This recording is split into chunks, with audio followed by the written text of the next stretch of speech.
Hello दोस्तों, मेरा नाम नीरज। स्वागत है आपका IITI ट्रिक्स यूट्यूब चैनल पर। दोस्तों, अगर आप CITS एंट्रेंस एग्ज़ाम की तैयारी कर रहे हैं, अगर आपने CITS में फॉर्म अप्लाई किया था 2023 में एडमिशन लेने के लिए, तो उसकी तैयारी करने के लिए हमने आपको यह वीडियो बनाई है। यहाँ पर हम आपको CITS की एंट्रेंस एग्ज़ाम से संबंधित कुछ क्वेश्चन सॉल्व कराएंगे जो कि आपके एग्ज़ाम में आने की संभावना है। दोस्तों, अगर आप किसी भी NSTI कॉलेज में CITS में एडमिशन लेना चाहते हैं तो आप इस वीडियो को देखिएगा, आपके अच्छे से अच्छे नंबर आएंगे। अगर आप एंट्रेंस एग्ज़ाम अच्छे नंबरों से पास करते हैं तो आपका किसी भी गवर्नमेंट कॉलेज से, NSTI कॉलेज से आपका CITS कर सकते हैं। तो उसकी तैयारी करने के लिए आपको यहाँ पर 100 क्वेश्चन का एग्ज़ाम होगा, जिनमें आपको 25 क्वेश्चन पूछ जाएंगे नॉन टेक्निकल के। नॉन टेक्निकल मतलब क्या होता है? आपका जो मैथ होता है, रीजनिंग होता है, GK GS के क्वेश्चन होते हैं, और आपका जो जनरल अवेयरनेस होता है या साइंस के क्वेश्चन होते हैं। तो वह आपको 25 क्वेश्चन पूछ जाएंगे, और आपको जो 75 क्वेश्चन हैं, तो 75 क्वेश्चन आपके ट्रेड थ्योरी से संबंधित रहेंगे। यहाँ पर आपको डेली 20 क्वेश्चन मिलेंगे जो कि आपको जनरल साइंस से संबंधित होंगे, क्योंकि CITS के एग्ज़ाम में जो हमने देखा है सबसे ज़्यादा क्वेश्चन साइंस के पूछे जाते हैं। तो यहाँ पर हमने आपको जनरल अवेयरनेस से संबंधित क्वेश्चन सॉल्व कराए हैं। दोस्तों, यहाँ पर 20-20 क्वेश्चन के आपको हमने 5 पार्ट बनाकर दिए हैं। आप इन 5 पार्ट को देखिएगा तो आपको टोटल 100 क्वेश्चन कंप्लीट हो जाएंगे। तो आपका जो नॉन टेक्निकल वाला एग्ज़ाम का जो पोर्शन है वह कंप्लीट हो जाएगा। तो दोस्तों, अगर आपको CITS से संबंधित कोई भी जानकारी चाहिए है तो आप कमेंट में लिख देना। हम NSTI कॉलेज से CITS करे हैं तो आपको NSTI से संबंधित सारी जानकारी आपको दे सकते हैं। तो आप कमेंट में कोई भी क्वेश्चन आपका है तो वह आप हमसे पूछ सकते हैं। तो चलिए शुरू करते हैं हमारी वीडियो। भावना है। पहला क्वेश्चन है, पीछे के यातायात को देखने के लिए वाहनों में किस प्रकार के दर्पण का उपयोग किया जाता है? दोस्तों, जो साइड मिरर होता है गाड़ियों में, उसका पूछा गया है कि कौन सा वहाँ पर दर्पण होता है। तो वहाँ पर हम ए ऑप्शन में दिया गया है अवतल दर्पण, B ऑप्शन में दिया गया है बेलनाकार दर्पण, C ऑप्शन में दिया गया है उत्तल दर्पण, और D ऑप्शन में दिया गया है समतल दर्पण। तो आपको बताना है इनमें से कौन सा दर्पण होता है जो कि हम गाड़ियों के साइड व्यू देखने के लिए उपयोग करते हैं। तो दोस्तों, इसका आंसर हो जाएगा उत्तल दर्पण। गाड़ियों के साइड में हम उत्तल दर्पण का उपयोग करते हैं, तो इसका हमारा C ऑप्शन सही हो जाएगा। अगला क्वेश्चन है, मिशन इंद्रधनुष के अंतर्गत किन बीमारियों का टीकाकरण किया जाता है? पहला ऑप्शन है डिप्थीरिया एवं काली खांसी, दूसरा ऑप्शन है टिटनेस एवं पोलियो, तीसरा ऑप्शन है तपेदिक, खसरा एवं हेपेटाइटिस बी, और D ऑप्शन है उपरोक्त सभी। तो दोस्तों, आपको पता होना चाहिए कि जो मिशन इंद्रधनुष होता है उसके अंतर्गत हम इन सभी बीमारियों का टीका लगाते हैं, तो इसका हमारा D ऑप्शन सही हो जाएगा। अगला क्वेश्चन है, मिल्क ऑफ मैग्नीशिया में कौन सा क्षारक पाया जाता है? तो मिल्क ऑफ मैग्नीशिया में आपको बताना है कि कौन सा क्षारक होता है। तो ए ऑप्शन में दिया गया है अमोनियम हाइड्रोक्साइड, B ऑप्शन में है कैल्शियम हाइड्रोक्साइड, C ऑप्शन में है सोडियम हाइड्रोक्साइड, और D ऑप्शन में है मैग्नीशियम हाइड्रोक्साइड। तो आपको पता होगा कि जो मिल्क ऑफ मैग्नीशिया होता है उसको हम क्या बोलते हैं? मैग्नीशियम हाइड्रोक्साइड को मिल्क ऑफ मैग्नीशिया बोलते हैं। तो इसका हमारा D ऑप्शन सही हो जाएगा।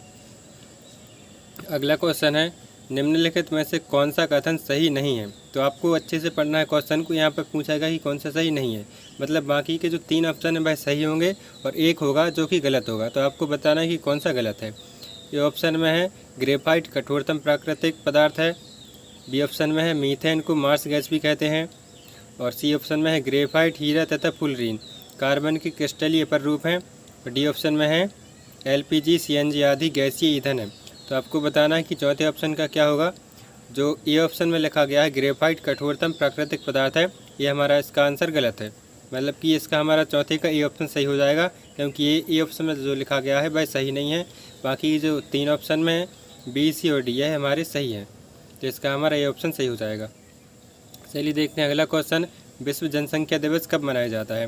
दोस्तों, जनसंख्या दिवस 11 जुलाई को मनाया जाता है, तो इसका हमारा C ऑप्शन सही हो जाएगा। इसी तरीके के क्वेश्चन आपको एग्जाम में पूछे जाएंगे, तो आपको सारे क्वेश्चन को अच्छे से याद कर लेना है। चलिए अगला क्वेश्चन देखते हैं, पीतल में क्या होता है?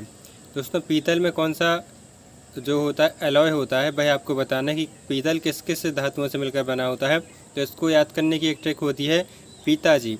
अब पिताजी लिखेंगे तो पा से हो जाएगा पीतल, ता से हो जाएगा तांबा, और जा से हो जाएगा जिंक। तो पिताजी लिखेंगे पीतल तांबा जिंक। पीतल कैसे बनता है? तांबा और जिंक से। तो देखिए ए ऑप्शन में ही लिख कर आ गया है तांबा और जिंक, तो इसका हमारा ए ऑप्शन सही हो जाएगा। अगला क्वेश्चन देखते हैं, निम्नलिखित गैस समूह में कौन सा समूह ग्रीन हाउस प्रभावों में सर्वाधिक योगदान देता है? तो आपको बताना कि सबसे जो प्रभावी गैस होती है ग्रीन हाउस प्रभाव में, वह कौन सी होती है? तो हमारे कार्बन डाइऑक्साइड तथा जल वाष्प, यह हमारी सबसे ज़्यादा ग्रीन हाउस प्रभाव वाली गैस होती हैं। तो इसका हमारा डी ऑप्शन सही हो जाएगा। अगला क्वेश्चन देखते हैं, एक्वा रेजिया में HNO3 तथा HCl किस अनुपात में होते हैं? तो ये हमारा 1:3 के रेशो में होते हैं। तो इसका हमारा ए ऑप्शन सही हो जाएगा। अगला क्वेश्चन है, क्लोरोफॉर्म का प्रयोग किस रूप में किया जाता है? तो क्लोरोफॉर्म का उपयोग हम करते हैं निश्चेतक के रूप में। तो ये हमारा बी ऑप्शन सही हो जाएगा। दोस्तों अच्छे से आपको इन सभी क्वेश्चन को याद कर लेना है, बहुत इंपॉर्टेंट क्वेश्चन है। अगला क्वेश्चन देखते हैं, निम्नलिखित में से कौन सा हार्मोन्स रंध्रों को बंद कर सकता है? तो हमारा जो ABA हार्मोन्स होता है वह रंध्रों को बंद कर सकता है। तो इसका हमारा बी ऑप्शन सही हो जाएगा।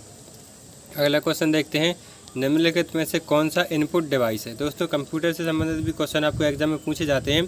पूछा गया है कि इनपुट डिवाइस कौन सा है? तो माउस, कीबोर्ड और टच स्क्रीन, यह हमारे सभी इनपुट डिवाइस होते हैं। तो इसका हमारा डी ऑप्शन सही हो जाएगा। अगला क्वेश्चन है, सूत्री विभाजन की खोज किसने की थी? तो जो फ्लेमिंग है, फ्लेमिंग नाम के एक वैज्ञानिक, उन्होंने ही समसूत्री विभाजन, अर्धसूत्री विभाजन, ये जो हमारा होता है कोशिका में पाया जाता है सूत्री विभाजन, उसकी खोज की थी। इसका हमारा ये ऑप्शन सही हो जाएगा। अगला क्वेश्चन है, मनुष्य के शरीर में अधिकांश CO2 का परिवहन किस रूप में होता है? तो जो CO2 होता है, कार्बन डाइऑक्साइड गैस होता है, इसका परिवहन होता है बाइकार्बोनेट के रूप में। तो इसका हमारा ये ऑप्शन सही हो जाएगा। अगला क्वेश्चन है, निम्नलिखित में से कौन सा तत्व नाइट्रोजन स्थिरीकरण में मुख्य भूमिका निभाता है? तो जो सॉलिब्डेनम होता है वह नाइट्रोजन के स्थिरीकरण में बहुत अधिक भूमिका निभाता है। तो इसका हमारा ये ऑप्शन सही हो जाएगा। नेक्स्ट क्वेश्चन देखते हैं, हरित ग्रंथियाँ किस में पाई जाती हैं? तो जो झींगा होता है उसमें पाई जाती हैं हरित ग्रंथियाँ सबसे ज़्यादा। तो इसका हमारा ये ऑप्शन सही हो जाएगा। अगला क्वेश्चन है, इकोसिस्टम में ऊर्जा का परम स्रोत क्या है? तो सबसे बड़ा हमारा सबसे परम स्रोत होता है ऊर्जा का, वह सूर्य है। सूर्य से ही ऊर्जा मिलती है। तो इसका हमारा ये ऑप्शन सही हो जाएगा। अगला क्वेश्चन देखते हैं, पीत ज्वर का संचरण किसके द्वारा होता है? तो जो एटीज इजिप्टी होता है इसके द्वारा पीत ज्वर का संचरण होता है, इसी के द्वारा यह बीमारी फैलती है। तो इसका हमारा बी ऑप्शन सही हो जाएगा। नेक्स्ट क्वेश्चन देखते हैं, जल से बाहर निकाल दिए जाने पर मछलियाँ क्यों मर जाती हैं? दोस्तों मछलियाँ जल में रहती हैं, अगर उनको हम जल में से निकाल देते हैं, पानी से बाहर कर देते हैं तो वह मर जाती हैं। इसका क्या कारण होता है? तो इसका हमारा कारण होता है श्वसन में बाधा, क्योंकि जो मछलियाँ होती हैं वह पानी में घुली हुई ऑक्सीजन का उपयोग करके ही जीवित रहती हैं, उसी से वह सांस लेती हैं। बाहर आ जाती हैं तो वो सांस लेने में उनको तकलीफ होती है, इसलिए हमारा इसका सी ऑप्शन सही हो जाएगा। अगला क्वेश्चन देखते हैं, निम्नलिखित किस युक्ति द्वारा विद्युत ऊर्जा को यांत्रिक ऊर्जा में बदला जाता है? दोस्तों यहाँ से तो एक ना एक क्वेश्चन आपके एग्जाम में पूछा ही जाता है। कोई ना कोई यंत्र आपको दिया जाएगा और पूछा जाएगा कि इसका क्या कार्य होता है, ये कौन सी ऊर्जा को कैसे बदलता है। तो यहाँ पर पूछा गया कि विद्युत ऊर्जा को यांत्रिक ऊर्जा में कौन बदलता है? विद्युत मोटर जो होती है वह हमारी विद्युत ऊर्जा को यांत्रिक ऊर्जा में बदल देती है। तो इसका हमारा सी ऑप्शन सही हो जाएगा। अगला क्वेश्चन है, गन्ने का लाल गलन मतलब रेड रॉट रोग किसके कारण होता है? तो यहाँ पर आपको बताना है कि गन्ने में जो होता है, गन्ने में सड़न हो जाती है ना, जो लाल लाल रंग का हो जाता है अंदर से गन्ना, वह रोग कैसे होता है? उसको हम रेड रॉट बोलते हैं। तो ये हमारा होता है ए ऑप्शन, कोलिटोटाइटम फलकेटम नामक एक होता है वायरस, या जो होता है फफूंद बोलते हैं इसको, उसी के कारण यह रोग होता है। तो इसका हमारा ए ऑप्शन सही हो जाएगा।